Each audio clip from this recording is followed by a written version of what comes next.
मेरी बाहों को तेरी सांसों की जो आदतें लगी है वैसी जी लेता हूँ अब मैं थोड़ा और।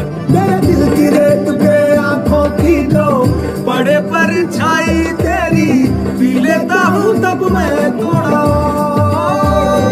जाने कौन है तू मेरी मैं ना जानू ये मगर जहाँ जाऊँ मैं करूँ मैं वहाँ तेरा ही जिक्र। मुझे तू राजी लगती है जीती हुई बाजी लगती है तबीयत ताजी लगती है। आप आरजे राघव के नाम से जानते हैं। रेडियो में करियर बस शुरू किया है, सिर्फ 10 साल हुए मुझे। और हाँ, सिर्फ 10 साल हुए, अभी तो बहुत आगे जाना है।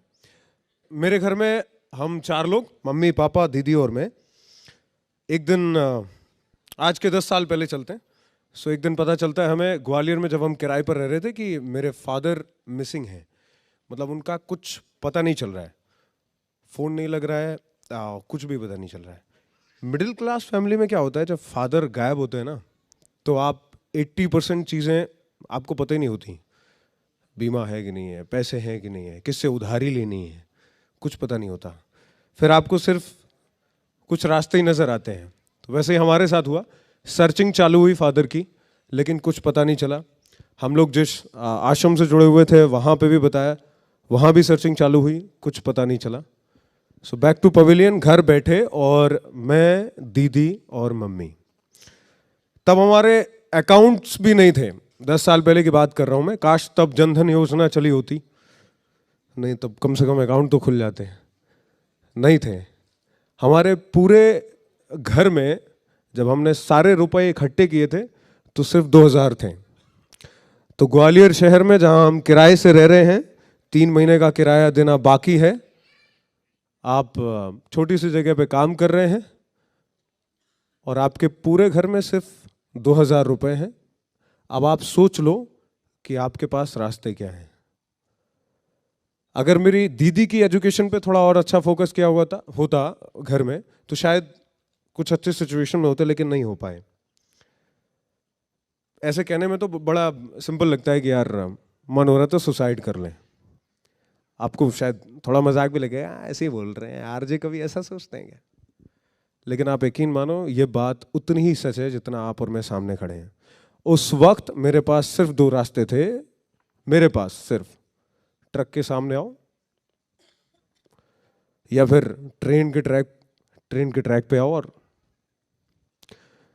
ये सोच ही रहा था मैं कि रात के 11 बजे के आसपास दीदी एक पेपर पेन लेके पहुंची मेरे पास और बोले, अच्छा अगर अपने पास इतने रुपए हैं, और उसी वक्त हमारे एक दूर के मामा जी भी आए, उन्होंने कहा कि सम अमाउंट 10,000 रुपए मैं आपको देता हूं, अगले महीने मैं नहीं दे पाऊंगा और उसके अगले महीने कोई और भी नहीं दे पाएगा, तो ये 10 और 2 12,000 रुपए आप जैसे खर्च करोगे, बहुत कुछ डिसाइड कर देंगे कि आप लाइफ में क्या करोगे।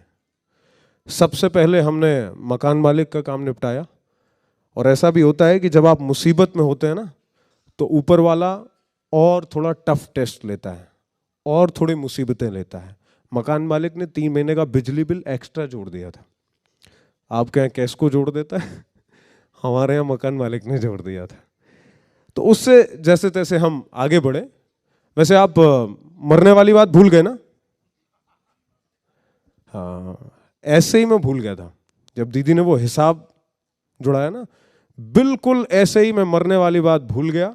और उसके बाद हम आगे बढ़े। दीदी की टैली में जॉब थी, उनकी अकाउंट में जॉब थी, टैली किया हुआ था उन्होंने, तो 3,000 रुपए के आसपास उनको मिलते थे।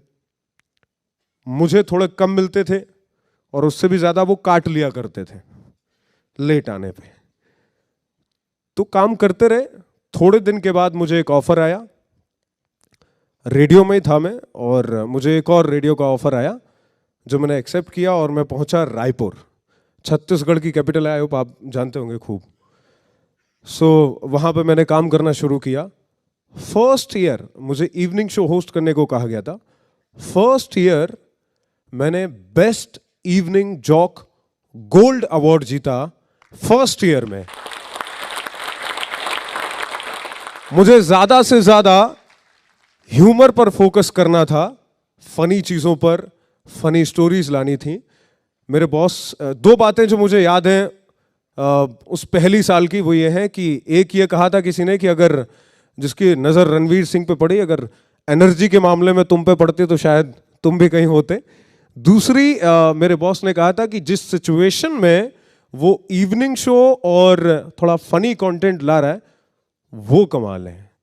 दूसरे साल again best evening jock gold फिर से जीता, और तीसरे साल जीतने से पहले मैं कानपुर आ गया था। कानपुर में मेहनत की। अच्छा, भूल गए ना घर में क्या हो रहा है?